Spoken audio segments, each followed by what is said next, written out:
শিয়াল হলো অনেকটা কুকুরের মতো, কিন্তু উনার মাঝে পার্থক্য হলো উনার লেঞ্জ এরকম সিধা, আর কুকুরের লেঞ্জ হলো এইরকম কাড়া, বাঁকা বাঁকা থাকে, কিছুটা বাঁকা থাকে পুরাটা। আচ্ছা আচ্ছা, হ্যাঁ।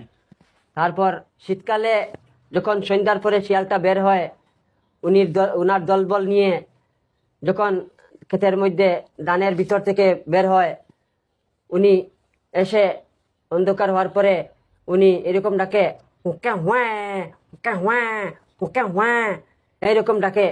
তারপর উনি দলবল এইরকম বলে, ক্যা হুয়া, এ ক্যা হুয়া, ক্যা হুয়া, তারা বাসাইস না, তুই খো। এ ক্যা হুয়া। তারপর আচ্ছা, ওর খ খ সুন্দর ওর। ये क्या हुआ, ये क्या हुआ, দেখো, তাই क्या हुआ, তাই উনির দলবল এরকম বলে।